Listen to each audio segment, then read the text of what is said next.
शुरू करते हैं बिल्कुल जीरो से। D orbitals involve in the hybridisation.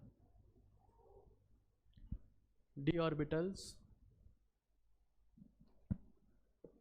Involve in the hybridization, sorry, संकरण में भाग लेने वाले डी कक्षक, ब्रैकेट में लिख लेना, संकरण में भाग लेने वाले डी कक्षक। देखो एक बहुत इंपॉर्टेंट सवाल है और ये टफ सवाल होता है, बच्चे इसको नहीं कर पाते हैं। प्लस ये सवाल जो है वो कोऑर्डिनेशन कंपाउंड्स के साथ कनेक्टेड है, मतलब उप सहसंयोजक यौगिकों के साथ में। संकरण में भाग लेने वाले डी कक्षक,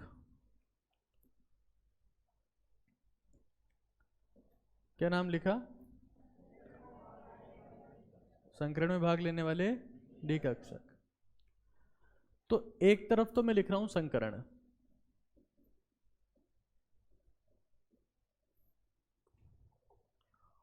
और यहां मैं लिख रहा हूं भाग लेने वाले डी कक्षक।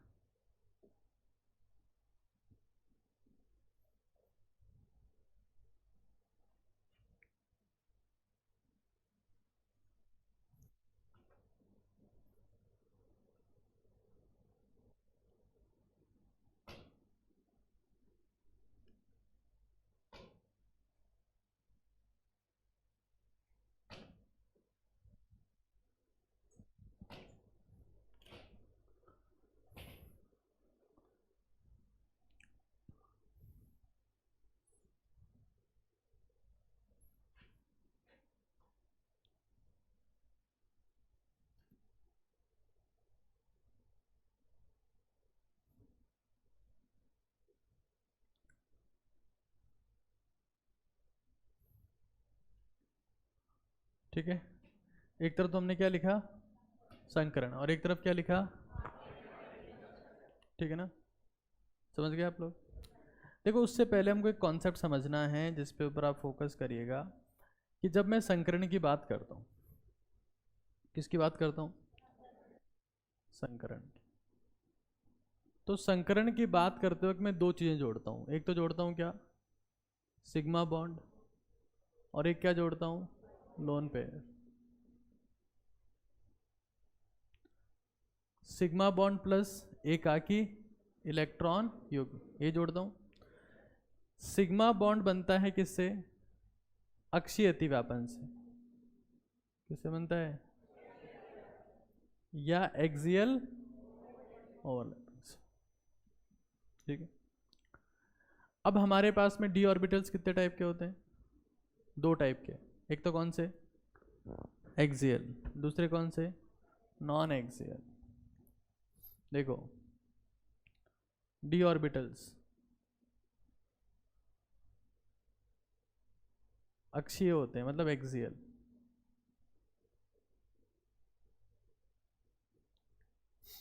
और एक होते हैं नॉन एक्सियल, मतलब निरक्षीय। नॉन एक्सियल क्या बोलेंगे हिंदी में? निरक्षीय।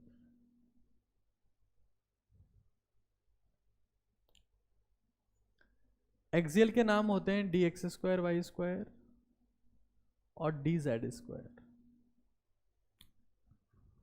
क्या नाम होते हैं एक्सियल के? ये आपने नाम कभी नहीं सुना क्या पहले? D x square y square और डी जेड स्क्वायर, ये तो क्या होते हैं? अक्षीय। और निरक्षीय कौन कौन से होते हैं? डी, डी और डी। ठीक है, d x y, d y z और डी जेड एक्स। ठीक है, तो अक्षीय अतिव्यापन कौन से कक्षक कर सकते हैं? जो एक्सिस पर होंगे वही तो करेंगे, नहीं करेंगे? अरे बताओ। तो एक्सिस पर कौन कौन से होते हैं? D x square y square और डी। तो जब भी आपके पास में संकरण का सवाल आएगा कि कौन सा डी कक्षक है, तो आंसर उन दोनों में से कोई एक होगा। जैसे मान लो संकरण D2sp3, ये sp3 D2 है, या DsP2 है, या sp3d3 है, या dsp3 या sp3d।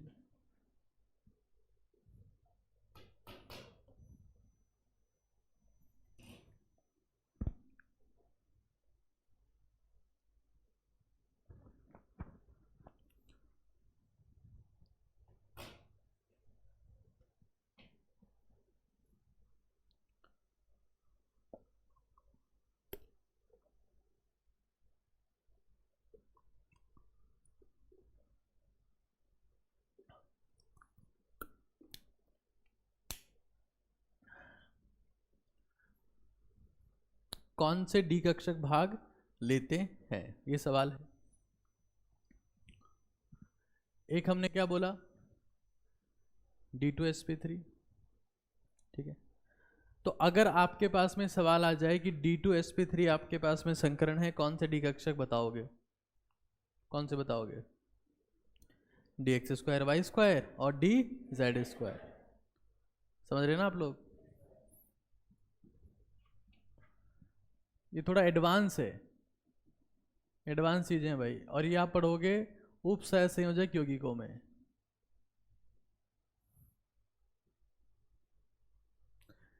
D2sp3 या sp3d2 दोनों के इसमें आंसर क्या आएगा?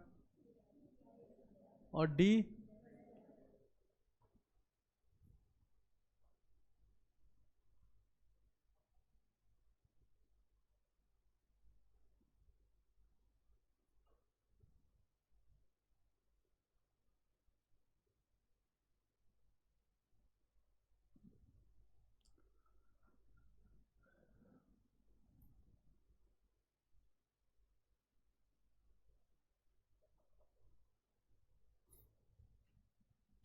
अगर DsP2 है तो उस केस में जो डी कक्षक काम में आता है वो होता है dx2y2। एनसीईआरटी में DsP2 संकरण एक कॉम्प्लेक्स में दिया हुआ है और उस कॉम्प्लेक्स की संरचना ऐसी है, NiCN4 टेट्रासाइनो निकलेट, और इसका आकार होता है वर्गाकार समतलीय। आगे पढ़ेंगे इसको, आकार कैसा होता है इसका, अरे आकार कैसा होता है, और संकरण कैसा होता है इसमें, संकरण नहीं, डी ऑर्बिटल कौन सा, dx2y2।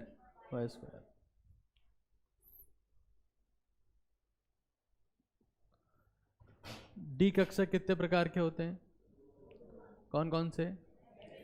अक्षीय और निरक्षीय, ठीक है। अक्षीय कौन कौन से हैं? dz2। और निरक्षीय कौन कौन से हैं? dxy, dyz और dzx, है कि नहीं है? अरे जोर से बोलो। तो आप मुझे बताइए कि अगर मेरे पास में संकरण इन तीनों में से कोई आएगा तो आप आंसर बता दोगे क्या? अब इसकी बात करते हैं एक बार इसकी। देखो, जब हम लोग छोटी क्लासेस में थे तो ABCD के कई प्रकार पढ़ते थे, पहली ABCD, दूसरी, तीसरी, 8वीं 9वीं 10वीं ABCD। उसमें टांग पूछ लगाते रहते थे, खुर सिंग लगाते रहते थे, नहीं बनती रहती थी। जैसे Z को हम लोग तीसरी ABCD में ऐसे लिखते थे, है कि नहीं है? क्या ये Z 3 के साथ में रिजेंबल करता है? 3 के साथ में देख रहे हो ना आप, Z और 3। जब यहाँ पर 3 दिखे और एक D ऑर्बिटल हो तो आंसर क्या लगाओगे? dz2। ये याद करने का तरीका है और कोई तरीका नहीं है, dz2 लगाना है आपको। रो मत, ये एडवांस चीजें भाई, this is not the basic. ये केमिकल बॉन्डिंग में लिखा हुआ ही नहीं है, आगे पढ़ोगे इसको आप कोऑर्डिनेशन कंपाउंड्स में। अगर sp3d3 है तो उस केस में dx2y2 dz2, और एक और कक्षक कौन सा होता है? dxy।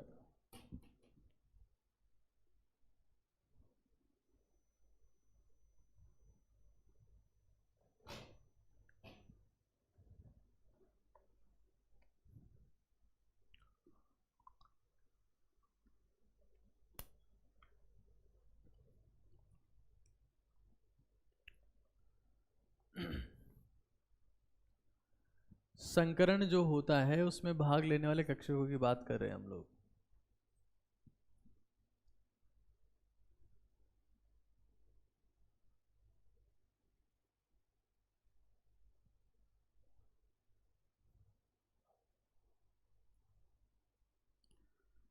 संकरण ज्ञात करने में कौन से कक्षक काम में आएंगे? संकरण जब ज्ञात करते हैं किसको जोड़ते हैं?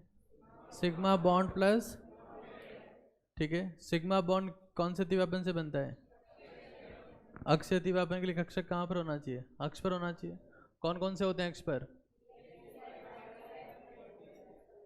और निरक्षीय कौन कौन से होते हैं?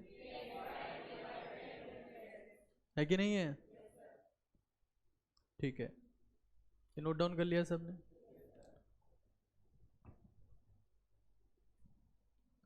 sp3d3 में कौन कौन से कक्षक हैं? दो तो फिक्स हैं, कौन कौन से? तो जब भी ऐसा सवाल आएगा और आपको तुक्का मारना होगा तो तुक्का किस पे मारोगे हमेशा?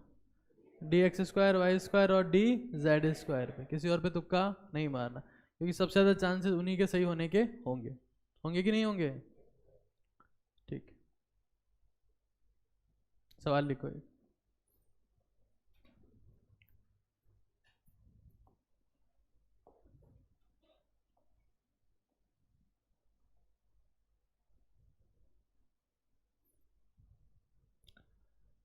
sp3d2 संकरण में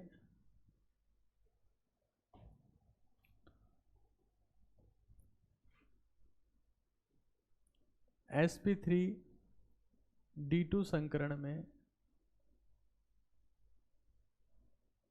कौन सा कक्षक नहीं होता?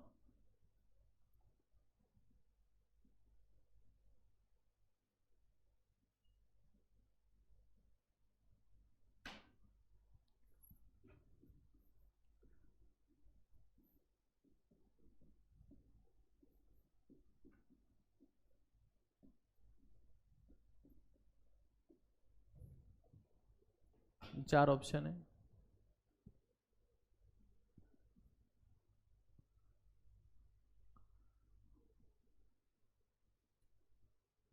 कौन सा डी कक्षक नहीं होता? तो sp3d2 संकरण में कौन कौन से डी कक्षक होते हैं पहले तो पता होना चाहिए आपको। दो डी कक्षक है, कौन कौन से होगा? dx² और d, होगा कि नहीं होगा? s होता है क्या? कहाँ दिख रहा है s? s दिख रहा है नॉर्मली लिखा हुआ। अरे दिख रहा है कि नहीं दिख रहा है? ये रहा। p कौन कौन से होते हैं? सारे होते हैं p। p सारे होते हैं कि नहीं होते? px होता है, py होता है और pz होता है, क्योंकि p के ऊपर कितना लिखा हुआ है और p कक्षक होते कितने हैं? 3। तो तीनों के तीनों का क्या है इसमें? इन्वॉल्वमेंट। dxy होता है कि नहीं होता है? नहीं होता है, कि कौन कौन से d होते हैं? x² y² और z²। कौन सा नहीं होता? समझ गए? अगला सवाल लिखो।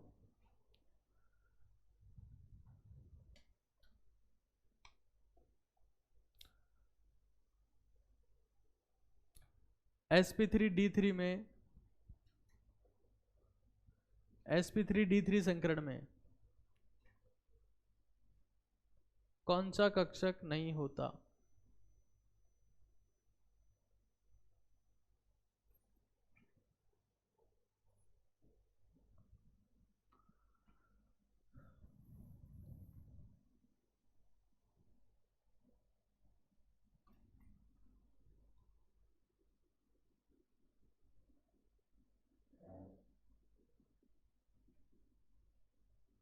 कौन सा नहीं होता?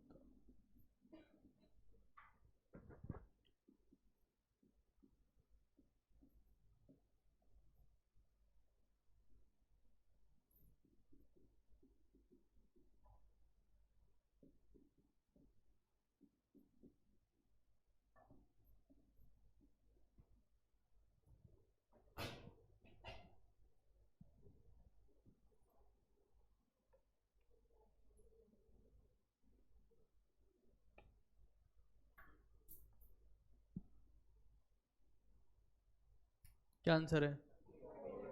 कितने लोग आंसर आ गया फोर्थ? अभी पढ़ाया आप लोगों को? क्या d x square y square होता है? D z square, d x y. अगला सवाल लिखो।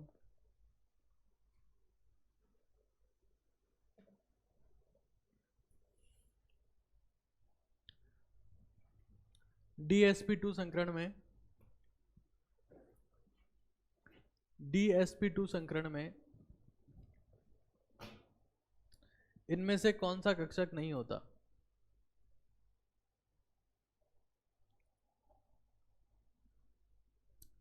DsP2 संकरण में कौन सा कक्षक नहीं होता?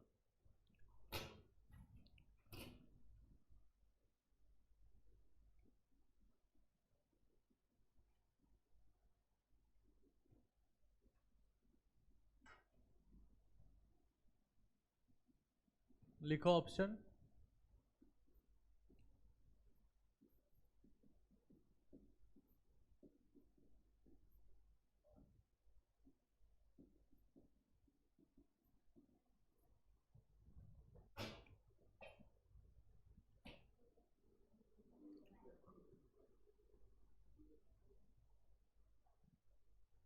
क्या आंसर होगा? अब एक बार समझ लेना आप लोग, आंसर तो सी हो गया। देखो, मान लेते हैं ये मेरे पास में वाई एक्सिस है, उसको बोला मैंने कि मेरे पास में वाई एक्सिस है और ये एक्स है, हो सकती है एक्स ये वाई कितने का कौन है कि नहीं है? ये मैंने क्या बोली? वाई, और ये मैंने यहाँ से क्या बोल दिया? ये एक्स। कौन है पूरा 90 डिग्री का? इसको एक्स बोला, इसको y. D x square y square का शेप कैसा होता है? यहाँ पर भी होता है और यहाँ पर भी होता है, और डी वाई स्क्वायर का शेप मतलब d x square y square का शेप ही होता है। स्क्वायर क्यों लगा रखा है इसमें आगे? क्योंकि इलेक्ट्रॉन का घनत्व है, समझना एक बार, लिखते जाओ उसको। इलेक्ट्रॉन का घनत्व प्लस एक्स व माइनस एक्स दोनों पर होता है, प्लस एक्सिस और माइनस एक्सिस दोनों पर होता है।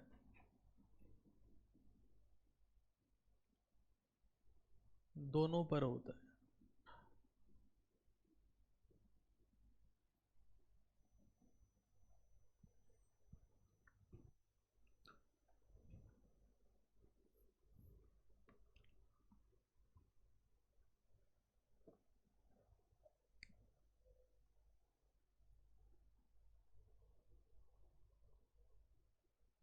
इसलिए क्या लगा दिया इसमें? स्क्वायर। प्लस पर भी होता है और माइनस पर भी होता है।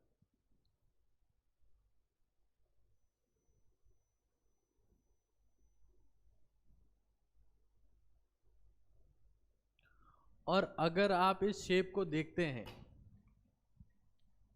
थोड़ी सी टफ चीज है बट समझने की कोशिश करना।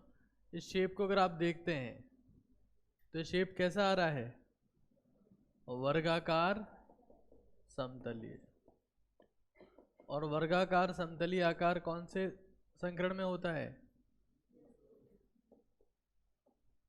आगे कॉन्सेप्ट समझेंगे, ठीक है? तो DsP2 में कक्षक कौन से आते हैं? D x square y square. D कक्षक कितने प्रकार के होते हैं? दो। कौन कौन से? अक्षीय और निरक्षीय। अक्षीय का नाम क्या है? D x square y square और डी, और निरक्षीय का नाम? संकरण में मेनली कौन से काम में आएंगे? अक्षीय वाले। अक्षीय वाले कौन कौन से हैं? D x square y square और डी जेड स्क्वायर, ठीक है? अगला सवाल लिखो।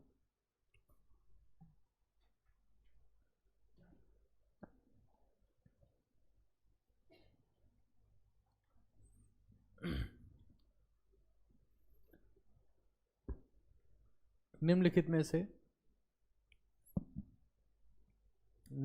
से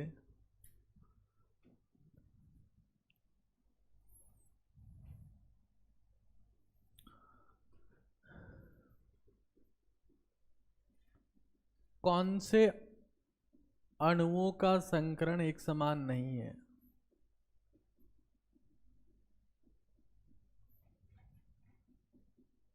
एक समान नहीं है। बाकी सबका एक समान है, लेकिन किसका एक समान नहीं है।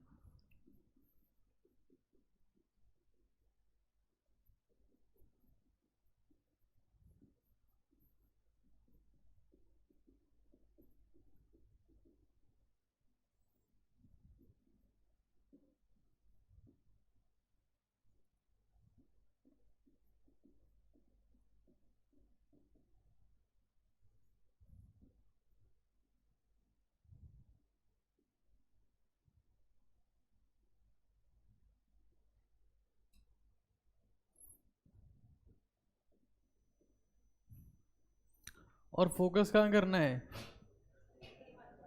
केंद्रीय परमाणु पर।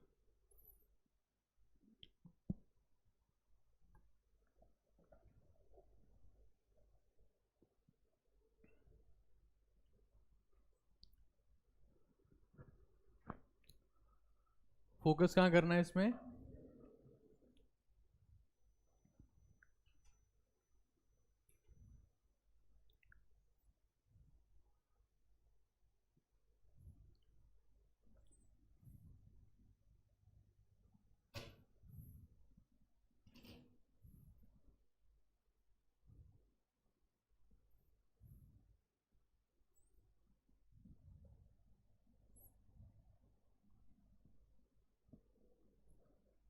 बताइए आंसर। कितने लोग आंसर सेकंड है?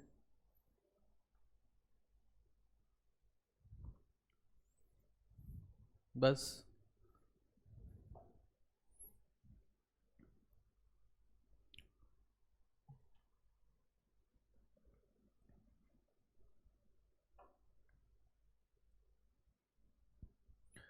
संकरण ज्ञात करना आता है? सिग्मा बंध संख्या प्लस लोन पेयर।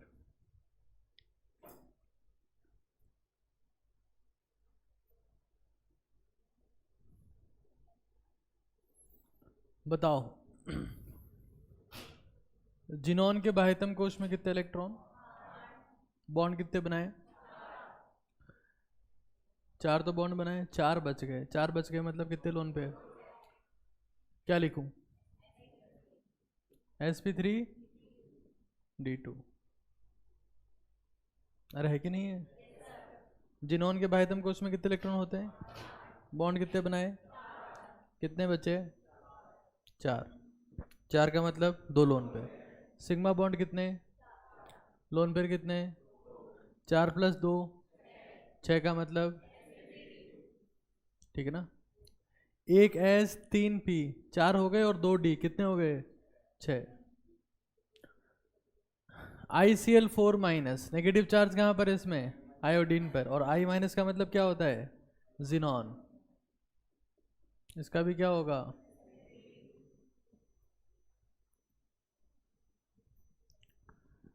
बताओ, यहां पर फिर से सेम बात है।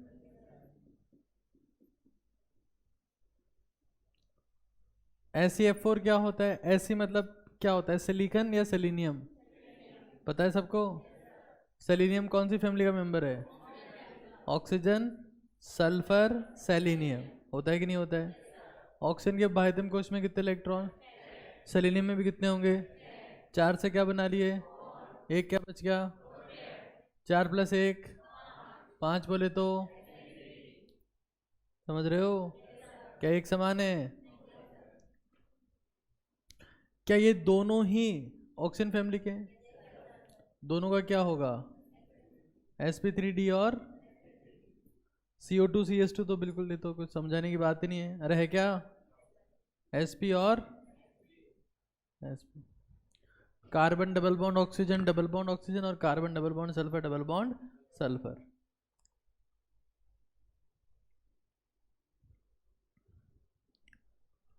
अगला सवाल लिखो।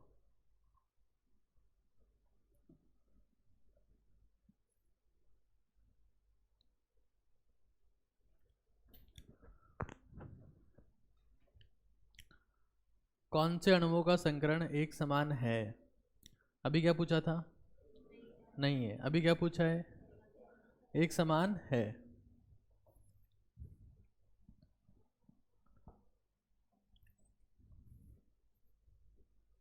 संकरण एक समान है।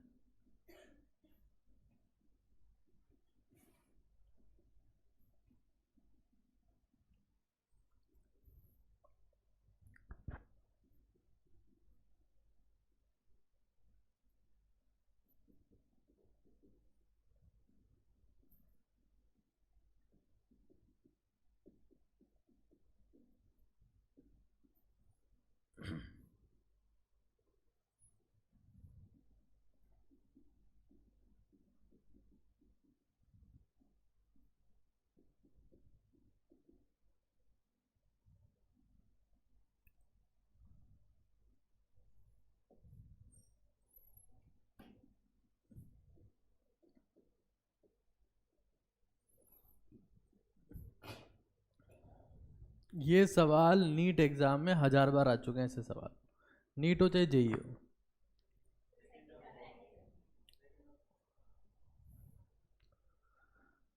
सॉल्व करने दो सबको भी।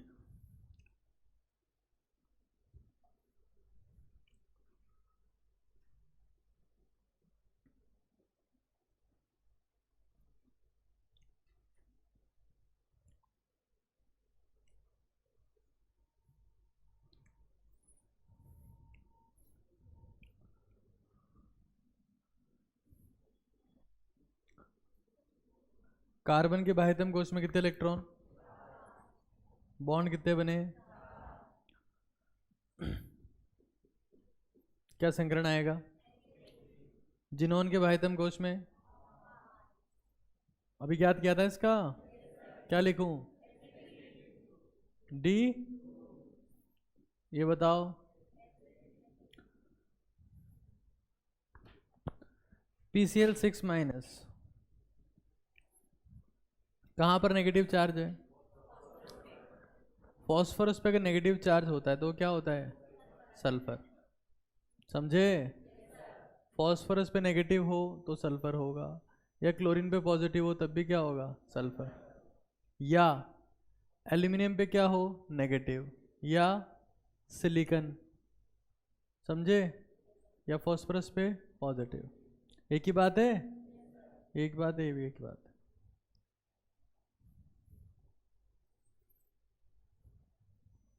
लिख लेना उस बात को। क्या लिख दूं यहां पर? एक सेकेंड। sp3d2। यहां बताओ, 4 बॉन्ड एक लोन पेयर। यहां पर अरे सल्फर के बाह्यतम अभी तो ज्ञात किया था यार। SF4 बोलो या SCl4 बोलो, एक ही तो बात है। कितने लोन पेयर? 2 बॉन्ड, कितने हो गए? 5। 5 मतलब क्या पूछा? एक समान है। कहां पर एक समान दिख रहा है? कितने लोगों का आ गया था आंसर? हाँ, क्यों? जिनोन के बाह्यतम कोश में कितने इलेक्ट्रॉन्स होते हैं? 8। 2 क्या बने? लोन पेयर कितने बचे? 3 और 2 5 हो गए।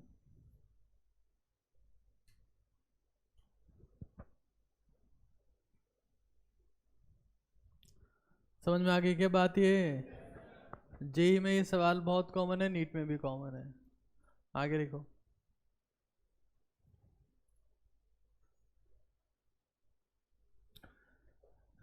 किस अभिक्रिया में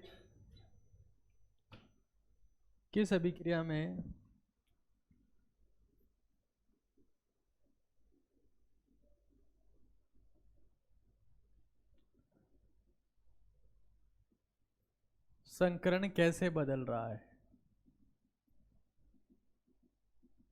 मतलब संकरण में क्या क्या चेंज आ रहे?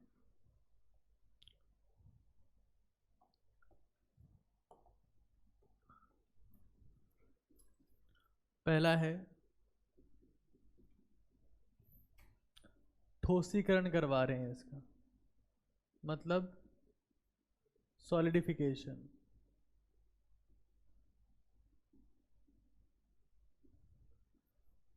N2O5 का भी करवा रहे हैं।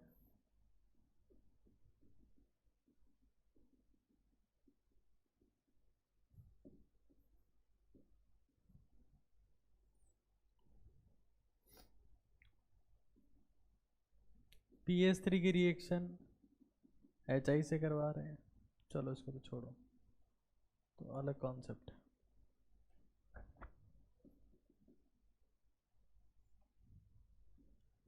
H2O में HCl जोड़ रहे हैं और S8 सल्फर में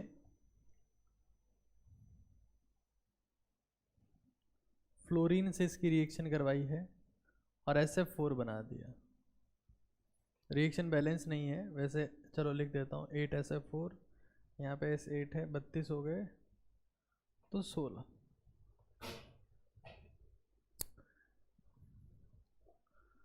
F2 है।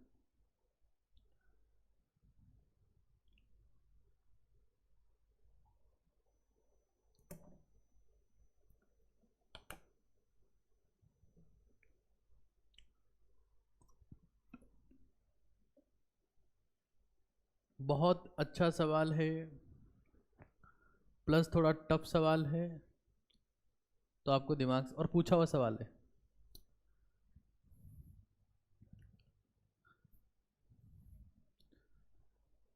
देखो एक बात लिख लो पहले, किसी भी सहसंयोजक यौगिक को लिख लो,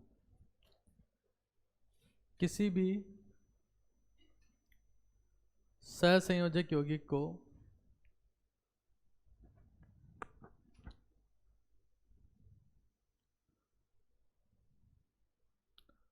ठोस में बदलने पर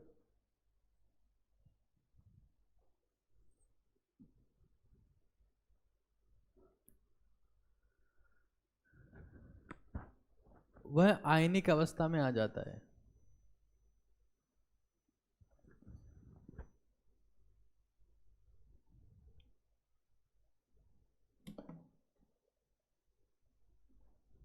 कौन सी अवस्था में आ जाएगा? तो PCl5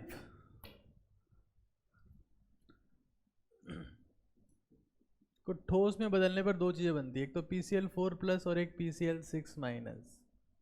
इसको ठोस में बदलने पर दो चीजें बनती है, NO2 प्लस और NO3 माइनस। यहां पर क्या बनेगा? H3O plus.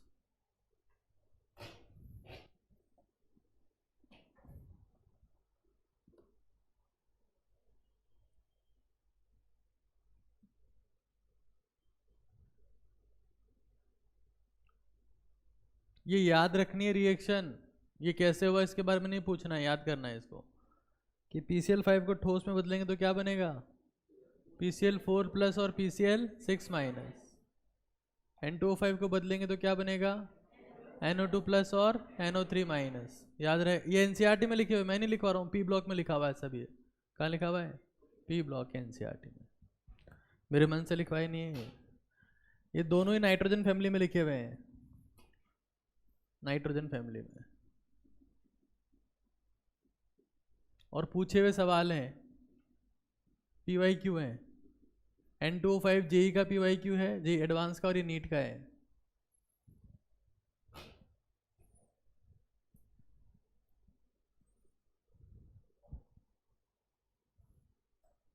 करो सॉल्व।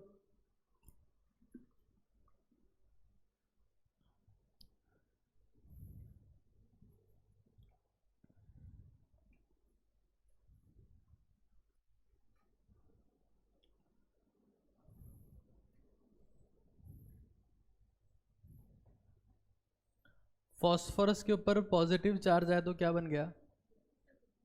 Silica, silicon. और नेगेटिव चार्ज आया तो क्या बन गया? सल्फर।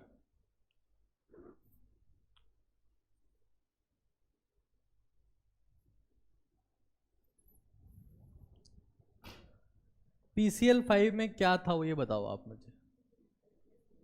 हाँ, पक्का? अरे ये तो याद कर लिया क्या सबने? ये क्या था? sp3, तो सबसे हो जाना। ये क्या आएगा? सन्नाटे हैं तो सो रहे हैं, इनको होश ही नहीं है कि 5 बॉन्ड है यहाँ पे। याद कर लिया? Yes sir. क्या आएगा? sp3d, 5 बॉन्ड है ना। फॉस्फोरस के बाह्यतम कोश में कितने इलेक्ट्रॉन होते हैं? बॉन्ड कितने बने? लोन पेयर कितना बचा? तो 5 ऑर्बिटल होंगे, एक s 3 p, 4 हो गए, एक d, कितने हो गए? 5। समझ गए?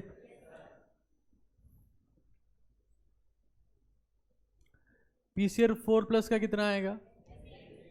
sp,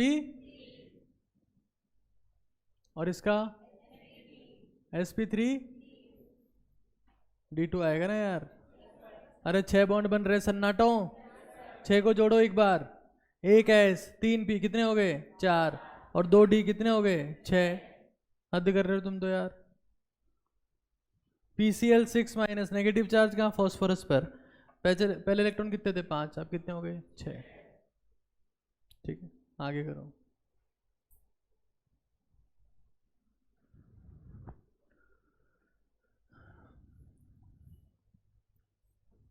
देखो N25 की संरचना ये होती है।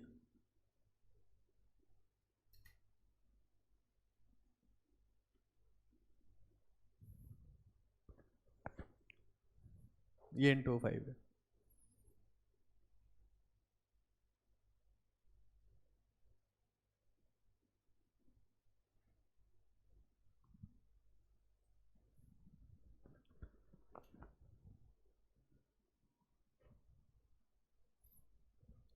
एक कॉन्सेप्ट तो ये हो गया। दूसरी बात, NO2+, CO2, N3-, CN2-2, सब, इन सभी में कितने इलेक्ट्रॉन्स हैं? 22 इलेक्ट्रॉन है। कितने? और सबका संकरण क्या है? sp। और जोड़ सकते हैं इसमें, और भी बहुत सारे जोड़ सकते हैं, जैसे कि CS2, और भी जुड़ सकता है, बट अभी इसको ऐड नहीं कर रहे हैं। BeCl2 हो सकता है, HgCl2 हो सकता है, खूब सारे एग्जाम्पल हैं। इन सबका संकरण क्या है? sp।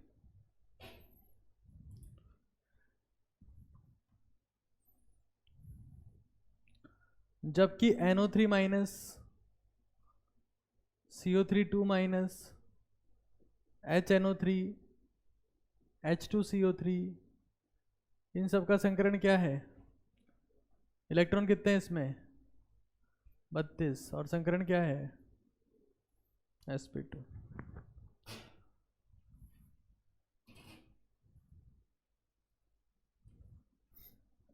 ये sp3 होता ही है, और ये भी sp3 होता है। इसमें क्या होता है? sp3, sp3d होता है।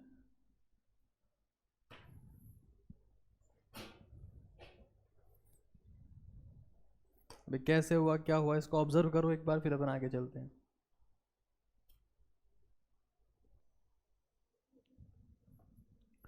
क्या है सवाल में, बताओ। पहले एक बार इसकी बात कर लेते हैं। ये तो सब लोग क्लियर हो गया क्या? PCl5 का सॉलिडिफिकेशन करवाने पर क्या क्या बनता है? N2O5 का करवाते हैं तो, और NO3-। अच्छा, एक बात आपको पता होनी चाहिए कि अगर मैं NO2+ में एक इलेक्ट्रॉन जोड़ दूं, क्या जोड़ दूं? किसमें? तो क्या बनेगा? Brown coloured gas. क्या बनेगी? अगर आप इसमें क्या जोड़ देते हैं? एक इलेक्ट्रॉन, तो NO2 डॉट बनेगा, भूरी काकी बनेगी। भूरी काकी बोले तो ब्राउन कलर्ड गैस।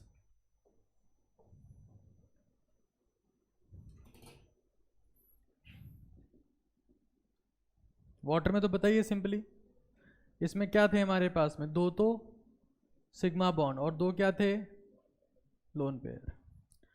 लेकिन जब H3O+ बना, तब इसमें क्या है? 3 सिग्मा बॉन्ड है और एक क्या है, लोन पेयर। समझ में आती क्या बात ये है? S8 क्या संकरण आया, sp2d6, कुछ भी बोलते रहते हो तुम लोग। कैसा आकार होता है इसका, क्राउन शेप होता है ना, एक सल्फर यहाँ, दूसरा, तीसरा, चौथा, पांचवा, और यहाँ पर होते हैं आपके पास में 3 सल्फर। ये होता है क्राउन शेप्ड। 1 2 3 4 5, 1 2 3। सल्फर ने बताओ कितने बॉन्ड बनाए यहाँ पर, 4 बॉन्ड दिख रहे हैं गधों को, देखो 4 है ना, 1 2 3 4। क्या बिल्कुल होश में नहीं रहते तुम? कितने बॉन्ड बनाए, बाह्यतम कोश में इलेक्ट्रॉन कितने होते हैं, 6, 2 बॉन्ड बनाए, कितने बचे, 4, 4 का मतलब 2 लोन पेयर।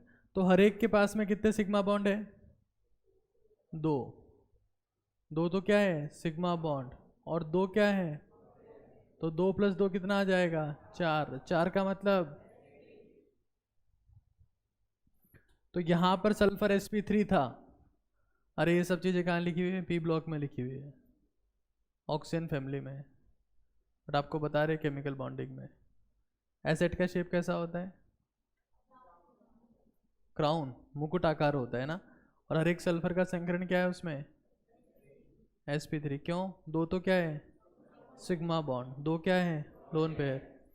यहां बताओ sf4 का बताओ कितने सिग्मा बॉन्ड है, 1 2 3 4, 4 सिग्मा बॉन्ड है, और एक क्या है लोन पेयर। 4 + 1 क्या हो गया 5, तो यहाँ sp3d हो गया, देखो 1 और 3 4 और 1 5। अरे बहुत सिंपल है संकरण ज्ञात करना है यार, सबसे सिंपल काम यही दुनिया का, संकरण ज्ञात करना। ये बात समझ में आ गई सबको? तो संकरण कैसे बदल रहा है तो आपने बता दिया, इसमें ऐसे बदल रहा है N2O5।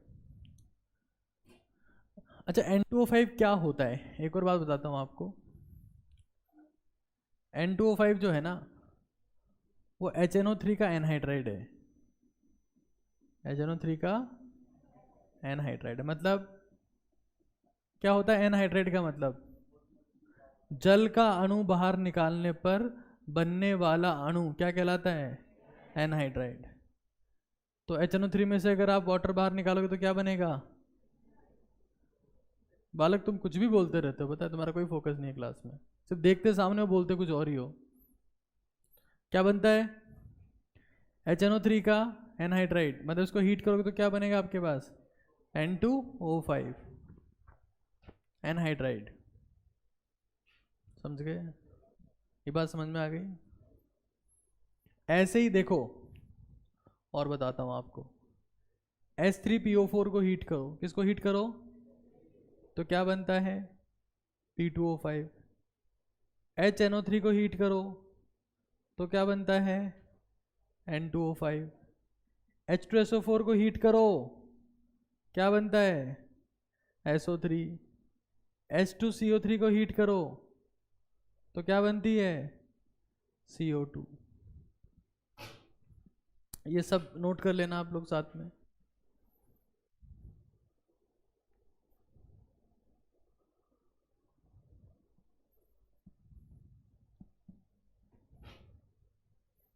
H3PO4 का नाम क्या होता है, फॉस्फोरिक एसिड। यार तुम बता तो दिया तुमको यार, अभी भी रो रहे हो तुम लोग। क्या नाम होता है इसका, ये नाइट्रिक, ये कार्बोनिक एसिड। ये तो पिया है अपन लोगों ने, पिया है अपन ने, कोल्ड ड्रिंक में ये होता है ना, कोल्ड ड्रिंक में CO2 होती है, पानी होता है, तो यही तो बनेगा।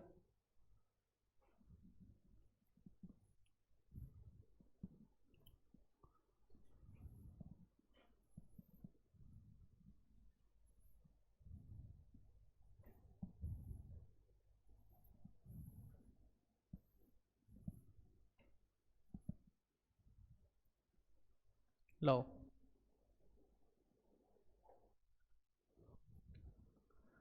कौन से सवाल में डाउट था आपको, 109।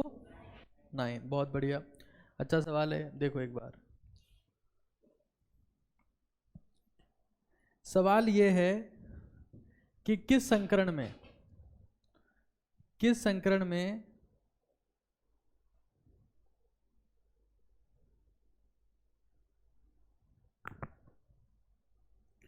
भिन्न क्वांटम संख्या वाला कक्षक इस्तेमाल हुआ है। इसको हटा दूं मैं। देखो क्वेश्चन लिखो, किस संकरण में, ये सवाल है, किस संकरण में भिन्न क्वांटम संख्या वाला कक्षक इस्तेमाल हुआ है।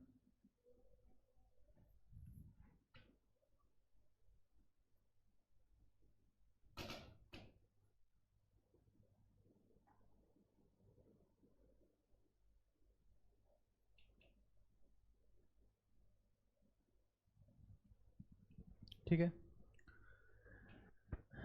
संकरण के लिए हमने क्या पढ़ा है कि संकरण की प्रक्रिया में सामान्यतया जो कक्षक भाग लेते हैं वो कौन से कोश के होते हैं? बाह्यतम कोश के होते हैं। कौन से होते हैं? होते हैं कि नहीं होते हैं? सामान्यतया, हमेशा नहीं है। ये बात पढ़ी क्या हमने? वापस लिख लो एक बार। संकरण में सामान्यतया ऐसी जगह लिखा करो ताकि वापस कभी नहीं पढ़ो उसको, तो सवाल के नीचे लिख लो। ढूंढ के लाते हैं ऐसी जगह, भाई कौन सी जगह मैं कभी नहीं देखूंगी या देखूंगा, वहां लिखते हैं उसको, सबसे काम की बात को, है कि नहीं है? मतलब अपने रूम में पोस्टर चिपका दिया, भाई ये तो मेरे को याद करना ही करना है, उसको कभी नहीं देखते हो। फिर क्या लिखा? संकरण में सामान्यतया बाह्यतम कोश के कक्षक इस्तेमाल होते हैं। लेकिन एक पॉइंट लिख लिया ना आपने। अब यहां पर सवाल क्या है? भिन्न क्वांटम संख्या वाला। तो मान लो ऑप्शन ये है, DsP2 दे दिया, D2sp3 दे दिया, sp3d दे दिया और sp3d2।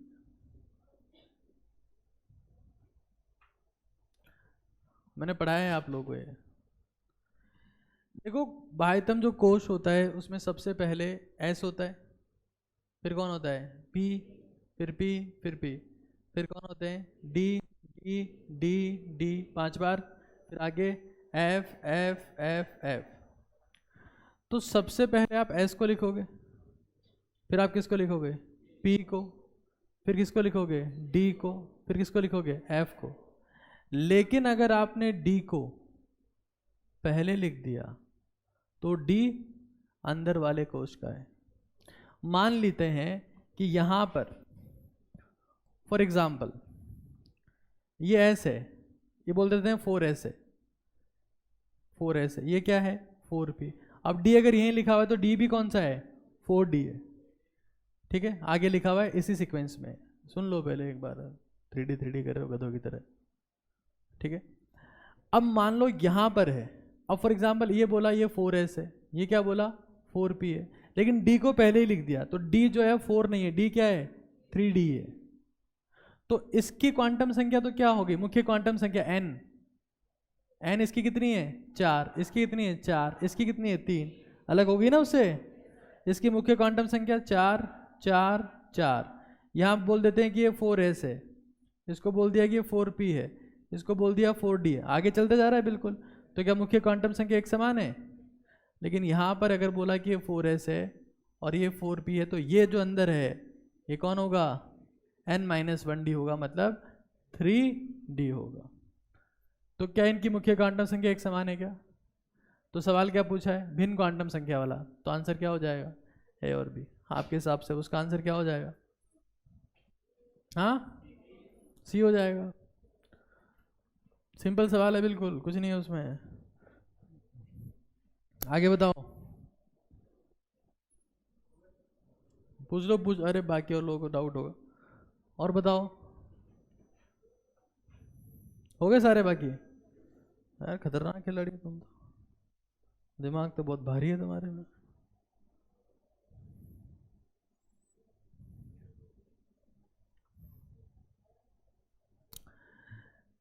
आप लोग एनसीईआरटी से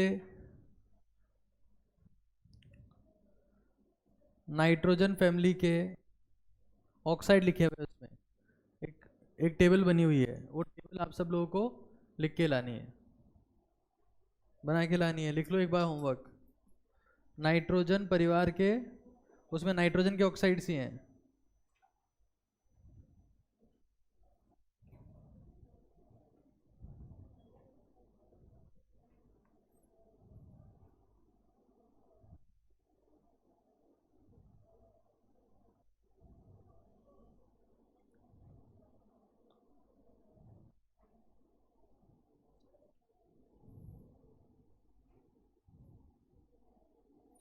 एक 127 कर सकते हो क्या?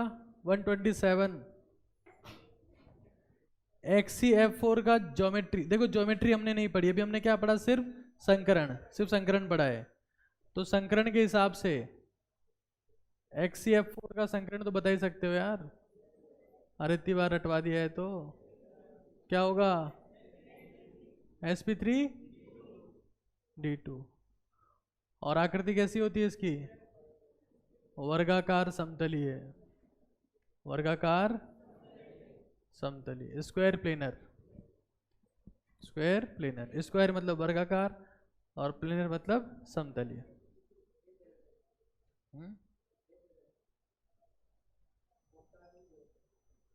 ज्योमेट्री ऑक्टाहेड्रल में शेप की बात कर रहा हूं, शेप की बात कर। देखो शेप और ज्योमेट्री में डिफरेंस होता है, जो अपन पढ़ेंगे VSEPR में।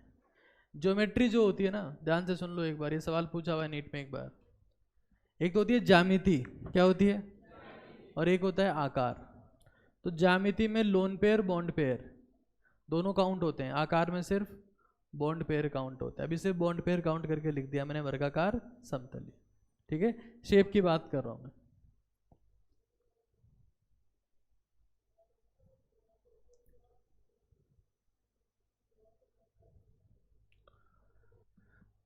एक आपको होमवर्क दे रहा हूं जिसको अपन अगली क्लास में पढ़ेंगे।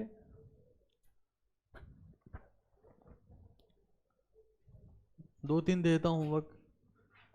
एक तो वो आप लोगों ने पता ही है, नाइट्रोजन फैमिली से लिख के लेके आना है। एक आपको क्या करना है, देखो I2 को सॉलिडिफाई करते हैं तो क्या क्या बनता है, ये होमवर्क है आपका।